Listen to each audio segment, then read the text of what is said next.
เลยแตกกันพี่น้องก็เลยแตกกันแต่ก่อนก็อยู่ต้นขายต้นไม้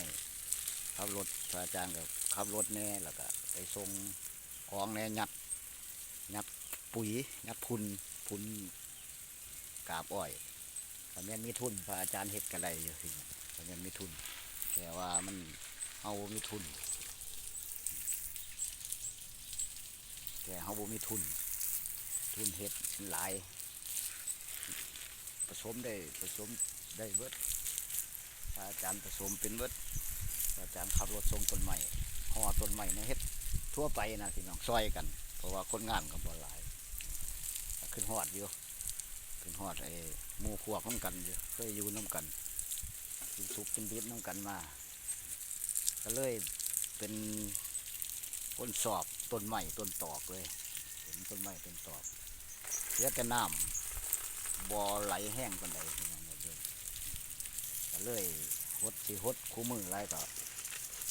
มันบ่ไหวชุดนี้มันเป็นอันต้นดอกไม้ห่มชุดนี้เป็นไม้ดอกที่พระอาจารย์เอาปลูกไว้มันเป็นไม้ดอกเรื่องนี่เมื่อเลยอยู่ร้านดวงนี่ดวงมันดังเลยเบี้ยนึงเนี่ยกระถางซ้ำตัวนี้ต้นละ200 หรือ150เนี่ยปลูกมาคิดฮอดกันอยู่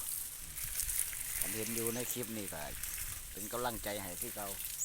แต่กันไปกันมาพระอาจารย์กับเขามาบวชคนในนานกับอยู่มุกอยู่แถวตากแค้นตรงนี้ดอนกับอยู่บ้านน้องแอกมาเที่ยงแบบจักไปเนี่ยได้เลยก็เมียเขาบ่ค่อยเห็นกันแต่ฟูเขามาบวชเห็นงานน้องกันนี่อยู่น้องกันมี2 คนเพิ่นมาบวช2มีพระอาจารย์กับครูบาจอยเพิ่นพระจอยเพิ่นอยู่ตากแค้นไอ้ก็เห็นกันอยู่ครูบาจอยออกน้ำหลังพระอาจารย์ออกก่อนอาจารย์ก็เลยเขามาบวชก็เลยบ่ได้ไปเล่นน้ำเพิ่นหมู่พวกกับบ่ได้ไปหากันเพราะว่าเขามันอยู่น้ำผ่าเรืองแล้วเขาจิไปหาหมู่กับผู้ดีไปเยี่ยมกันกับผู้ดีขึ้นหอดนั่นนะพี่น้องญาติโยมขึ้นหอดเป็นต้นไม้ขึ้นหอดความหลังที่เขาเคยอยู่ร่วมกันงามเลยสีเหลืองต้นนี้สีเหลืองล้ำเบิดเลยนาพุทธอาจารย์ปลูกไว้สวยงามกินหอดหมู่พวกอยู่ก็เลยปลูกต้นไม้ไว้ต้นม่วงต้นอย่างนี้เบิดอยู่หันขายเฮ็ดไปขายเบิดพี่น้องเนี่ยโยมอาจารย์ด้วยส่งของไปยัดต้นไม้ขึ้นรถทั่วขามเล่ามุกดาหารสะพานเขารถทั่วกับเขาพญายแลรถทั่วไทยกับเขาโมเป็ดหลายคนเด้รถทั่วเล่าจักกันเบิดเลยอาจารย์เล่าขามไปสวรรค์เขตนี่แหละขามสะพานเจ้าภาพไทยเล่าแห่งที่2ทอห้ำทอแลขับรถทั่วเที่ยวยัดของน้องการกินน้องการเพิ่น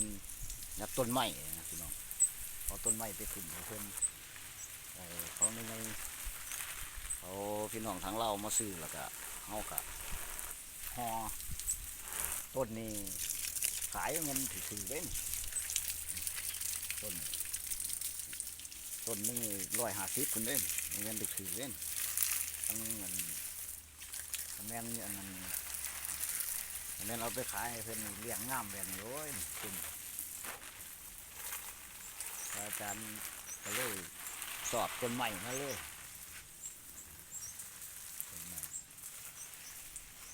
หมักต้นใหม่มาเลย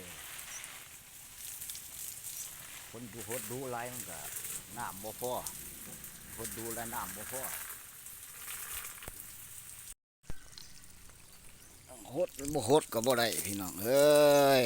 เป็นบ่อนซุ่มนี่บ่อนงามเลยเอามาปลูกไว้เป็นบ่อนออมเลยบ่อนออมกินได้เฮ็ดกินได้พี่น้องกาบห้อยงามขนาดปลูกไว้ตอนพระอาจารย์เป็นฆราวาสพระอาจารย์ก็อยู่ต้นไม้ขายต้นไม้ ทั่วไปพี่น้องไอ้ขับรถส่งพี่น้องข้างเล่าวก็เขาที่เพิ่นขามมากกับเขาไม่ใหญ่ย่งเขาพ่อใหญ่แหล่เอ่อมีหมูอยู่กับพ่อใหญ่โป่งไม่ใหญ่หู้ที่เพิ่นมารับเอาไม่ใหญ่หอมที่พระอาจารย์จำได้ไอ้ข่าวๆหลายคนอยู่พี่น้องทางลาวเพิ่นมาซื้อต้นไม้อยู่ร้านเฒ่าแก่พระอาจารย์เก่าอันท่านทิพย์ไม่ผลผู้ได้ผ่านไปแถวเส้นคำสะอีสิเห็นดอกอยู่ข้างพระป่าพี่น้องข้างพระป่าพระอาจารย์อยู่หันผู้ใดอยากไปซื้อต้นไม้ก็ไปซื้อเอาอยู่หันก็ได้แต่ช่วงนี้พระอาจารย์เขามาบวชแล้วเป็นพระอาจารย์ออกมาช่วงหนึงนะเรื่องมันหลายเรื่องพี่น้องโมเมนเกี่ยวกับเรื่องของเฒ่าแก่เด้เป็นของไอ้ส่วนตัวของพระอาจารย์นี่แหละพระอาจารย์ก็ขับรถส่งของอยู่ผู้พระเทิมนี่ก็ไอ้มีอยู่ร้านหนึ่งเขาลืมซื้อเพิ่นอีหยังละติดกับตัวผู้พระเทิมนั่นแหละเพิ่นก็มาเอาต้นใหม่อยู่ครับเพิ่นก็ได้ก็เลยเขามาบวชอยู่กับต้นใหม่มันสะอาดหูสะอาดตาชื่นเย็น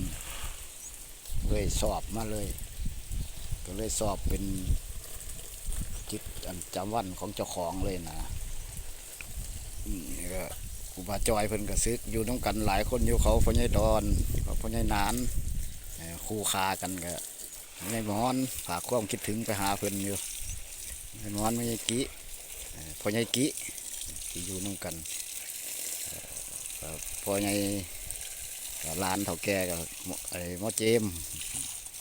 ที่ไล่ที่อยู่น้องกันกินสุกกินดิบน้องกันก็มีพ่อใหญ่นานพ่อใหญ่ดอนพ่อใหญ่กี้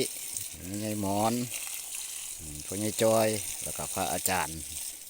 อยู่กินสุกกินดิบน้องกันก็ก็พ่อใหญ่ซิดพ่อใหญ่ซิดนี่เป็นอ้ายของเจพ่อใหญ่ซิดเป็นอ้ายของเจ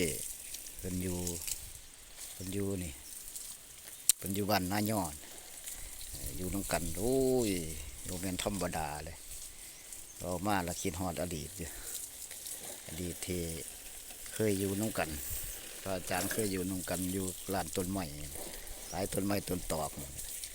ตอนเศร้าก็โคตรต้นไม้แบบนี้เลยตอนเศร้าเพราะว่ามันน้ำมันหลาย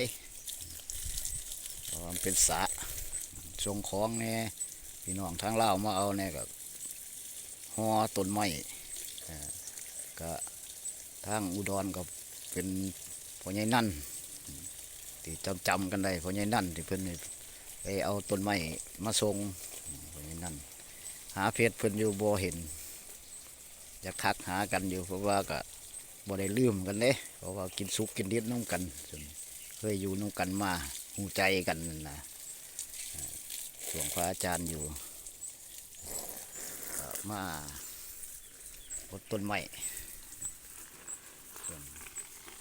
ต้นไม้เฮาเคยสู่น้องกันมาได้ป่านนี้พระอาจารย์ออกมาออกจากหันมากะเดี๋ยวนี้ออกพากันออกเบิดแล้วพ่อใหญ่นานก็ออกแล้วพ่อใหญ่ดอนก็ออกแล้วพระอาจารย์ออกก่อนหมู่พระอาจารย์มาออกมาบวชเป็นพระเรื่องงามขนาดเรื่องอำลำงามขนาดสีเหลืองสวยงามมากเลยดอกไม้งามเลยพี่น้องคิดพดต้นดอกไม้ใครมาใครสอบก็อย่าลืมกดไลค์กดแชร์แล้วก็กดติดตามกดกระดิ่งเพื่อพลาดคลิปใหม่กดต้นไม้พี่น้องคลิปนี้เอาบรรยากาศหดต้นไม้มาให้พี่น้องดูขอให้พี่น้องอยู่ดีมีแห่งกุคนอายุวันนู้สุขังพลังพอกันไม่สิ้นหนา